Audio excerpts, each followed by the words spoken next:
Siapa sih yang nggak kenal Gus Dur, Presiden keempat Indonesia yang sering dikenal humoris, bersahaja, dan juga toleran. Makanya beliau itu dikenal sebagai Bapak Pluralisme, karena semua orang ia rangkul.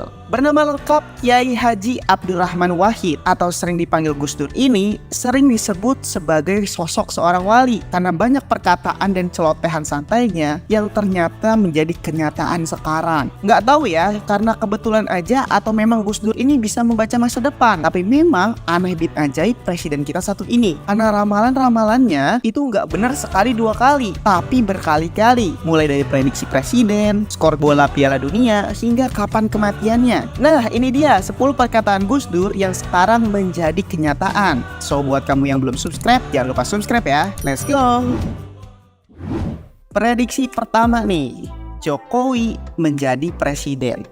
Nah, kalau yang ini nih udah terbukti sekarang kan bahwa Presiden Jokowi menjabat sebagai presiden bahkan sampai 2 periode. Omongan Gus Dur ini terjadi pada 8 Agustus 2006 ketika Gus Dur mampir ke rumah dinas wali kota Solo yang saat itu adalah Jokowi yang masih seorang wali kota Solo yang baru menjabat selama 6 bulan. Dalam perbincangannya, Gus Dur berkata, siapa yang dikehendaki rakyat termasuk Pak Jokowi ini, kalau dia jadi wali kota yang bagus, kelak juga bisa jadi presiden. Pada saat itu Jokowi menanggapinya hanya senyum-senyum aja karena tidak ada gambaran sekalipun untuknya menjadi presiden pada kala itu. Tapi ternyata 8 tahun setelahnya omongan Gus Dur menjadi kenyataan, di mana Jokowi terpilih menjadi presiden di pemilu tahun 2014. Wah, gila-gila, sakti banget kan Kiai Gus Dur satu ini.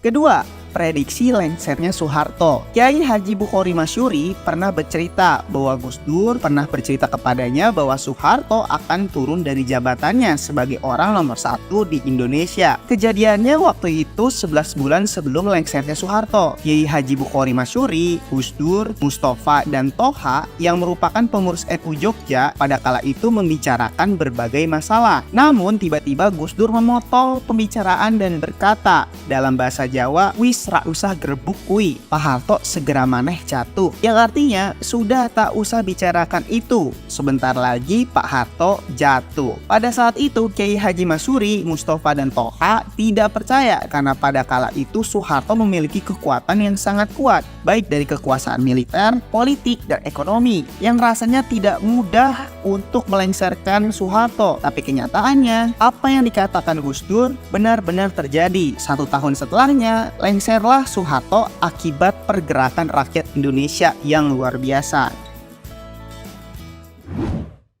Prediksi ketiga, Gus Dur mengatakan DPR seperti taman kanak-kanak. Nah, kejadian ini terjadi ketika Gus Dur diminta pertanggungjawabannya oleh DPR. Di depan para DPR, Gus Dur dengan beraninya mengatakan secara lantang DPR seperti taman kanak-kanak. Tapi kalau melihat keadaan sekarang nih ya, di beberapa kejadian yang udah pernah terjadi, emang sih ya terlihat seperti taman kanak-kanak DPR itu. Mulai dari kegiatannya yang sering sekali jalan-jalan, alih-alih kunjungan kerja atau studi banding, mirip banget kan kayak anak TK yang lagi study tour ke taman bermain. Belum lagi kalau ada rebut-rebutan proyek di dalam DPR, udah seperti anak kecil rebutan mainan gak sih? Walaupun pada saat itu perkataan Gus Dur ini banyak DPR yang tersindir, tapi ternyata juga banyak yang menyetujui perkataan Gus Dur tersebut. Wah, gimana menurut kalian? Keempat, prediksi menjadi presiden. Nggak tahu ini adalah sebuah optimisme atau bisa membaca masa depan Gus Dur ya. Namun ucapan Gus Dur ini merupakan potongan cerita perbincangan Gus Dur dengan Luhut Binsar Panjaitan. Ya, kalian kenal kan Ompong Luhut? Ceritanya kayak gini nih. Suatu hari Luhut bertemu dengan Gus Dur saat hendak berangkat menjadi duta besar Indonesia untuk Singapura. Dan tiba-tiba Gus Dur berkata, "Luhut, kamu gak perlu pergi menjadi duta besar, karena sebentar lagi saya atau Gus Dur akan menjadi presiden." Kurang lebih Gus Dur ngomongnya gini, "Ini kiai saya ada 9, ada satu dari Lampung. Saya dapat bisikan kalau saya jadi presiden. Nah, Luhut pun pada saat itu menghiraukan aja perkataan atau celotehan Gus Dur ini dan tetap berangkat terbang ke Singapura untuk menjadi duta besar. Tapi nggak disangka-sangka, Luhut pun kaget melihat nama Gus Dur ternyata ada dalam kandidat-kandidat calon presiden di pemilu tahun 1999. Dan bener dong, hasilnya Gus Dur terpilih menjadi presiden di tahun 1999. Wah, mantep banget gak tuh? 5. Prediksi pelengseran dirinya sebagai presiden. Ketika Gus Dur sempat ditanyai tentang siapa aja yang bertanggung jawab melengserkan dirinya dari kursi presiden, Gus Dur berkata, besok-besok juga akan terbukti oleh bangsa ini sendiri. Namun Gus Dur sempat menyebut nama Megawati dan Amin Rais, dan kenyataannya di masa depan setelahnya terbitlah buku berjudul Menjerat Gus Dur yang ditulis oleh Firnika Rizky Utama yang menjawab semuanya nama-nama yang menjadi dalang lengsernya Gus Dur terungkap di buku itu. Duh, kasihan banget ya, presiden kita satu ini baru menjabat belum genap 2 tahun udah dilengserkan oleh MPR dan elit-elit politik lainnya. 6. Memprediksi ajudannya menjadi Kapolri.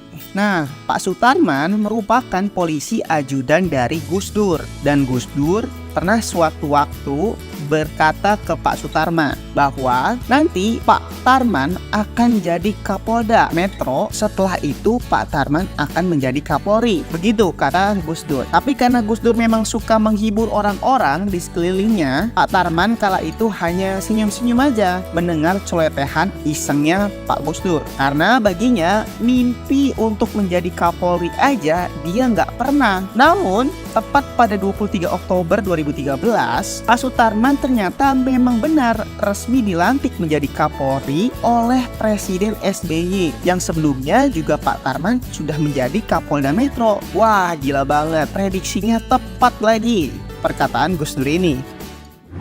7. Memprediksi Kiai Haji Said Akil menjadi ketua PBNU. Nah, kalau ini ceritanya pada suatu hari Kiai Haji Said Akil diminta untuk menyediakan air putih dan roti tawar untuk sarapan. Setelah itu Gus Dur meminta Kiai Said Akil untuk membacakan Ihya Ulumuddin. Tapi baru aja dibacakan, Gus Dur malah langsung tertidur dan mendengkur. Namun setelah 5 menit kemudian, tiba-tiba Gus Dur bangun dan berkata secara random, "Sampean akan jadi ketua PBNU di atas usia 55 tahun. Dan bener dong, perkataan asal-asalan Gus Dur itu jadi kenyataan lagi guys. Kiai Haji Said Akil terpilih di Muktamar 32 NU di Makassar pada usia 56 tahun. Wah, gila-gila. Nggak cuma menebak ketua PBNU-nya aja, tapi umur tepatnya juga tepat.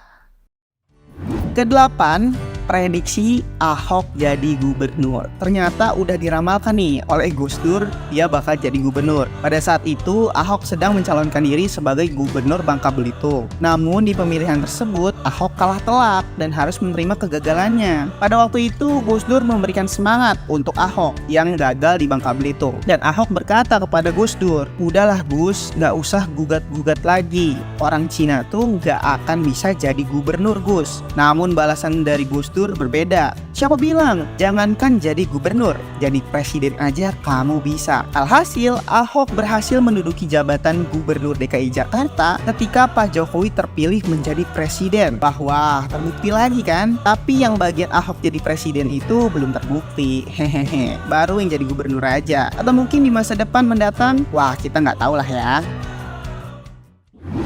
9. Memprediksi skor Piala Dunia. Gus Dur memang dikenal menyukai olahraga sepak bola, apalagi menontonnya. Bahkan ya Gus Dur dulu sering menulis analisis sepak bolanya di majalah Tempo dan Kompas. Uniknya nih ya, pernah memprediksi skor Piala Dunia antara Brazil dan Skotlandia pada ajang Piala Dunia tahun 1998. Gus Dur bilang akan berakhir 2-1 untuk Brazil. Alhasil prediksinya saat itu sangat tepat sasaran. Brazil menang dengan skor 2-1 dari Skotlandia. Dan Gus Dur menjadi langganan wartawan pada kala itu jika sedang ada banyak laga pertandingan sepak bola untuk ditanyakan prediksi-prediksi selanjutnya. Yang ke-10 nih, memprediksi kematiannya sendiri. Wah, kalau ini sedih ya. Ucapan ini tuh merupakan percakapan dengan Profesor Soehardi yang merupakan guru besar UGM dan pernah menjadi Dirjen Kehutanan di masa jabatan Gus Dur. Di ruang ICU beberapa hari sebelum wafatnya Gus Dur berkata, Pak Hardi yang mengunjunginya, Pak Hardi, saya titip bangsa ini, tolong ikuti kawal Pansus Senturi di DPR. Besok Kamis saya akan pulang ke Tebu Ireng dengan diantar banyak orang. Saya sudah ditunggu oleh ayah saya di sana. Nah, buat yang belum tahu, pesantren Tebu Ireng merupakan kampung halaman Gus Dur dan orang tua Gus Dur yang didirikan oleh Kiai Haji Hasyim Asy'ari di tahun 1899. Dan setelah perkataan Gus Dur di ICU tersebut, Kamis kemudian Gus Dur ternyata memang benar-benar meninggal dunia sesuai dengan perkataannya ke Pak Hardi. Dan momen tersebut menjadi momen yang sangat sedih untuk banyak masyarakat mengingat sosok Gus Dur yang luar biasa. Dan kala itu memang benar loh guys, banyak sekali orang dari berbagai golongan atau umat mengantarkan beliau ke peristirahatan terakhirnya hingga disiarkan di TV nasional berminggu-minggu. Semoga husnul khotimah mantan Presiden Indonesia kita yang satu ini ya, yang terkenal dengan kesahajaannya, humorisnya, dan prediksi-prediksi beliau yang selalu benar di luar nalar.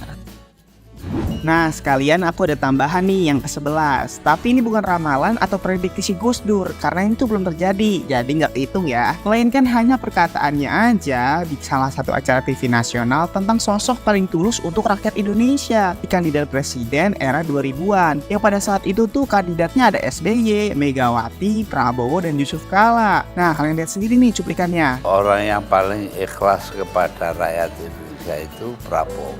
Ya, walaupun pada akhirnya Presiden SBY yang terpilih dan bukan Prabowo yang jadi presiden, tapi apakah mungkin nantinya Prabowo akan berhasil juga nih terpilih menjadi Presiden Indonesia yang dikatakan Gus Dur orang yang paling tulus untuk rakyat Indonesia di pemilu-pemilu selanjutnya. Apalagi kan di tahun 2024 ini beliau mencalonkan lagi ya untuk keempat kalinya. Gimana menurut kalian tentang perkataan Gus Dur yang terakhir ini? Nah, jadi gimana guys perkataan Gus Dur yang terbukti menjadi kenyataan? Gimana menurut kalian? Tuliskan kesan dan pendapat kalian di kolom komentar ya. So, mungkin segini aja video kali ini. Like video ini kalau suka, dislike aja kalau nggak suka, dan sampai ketemu lagi di video-video selanjutnya. Bye-bye.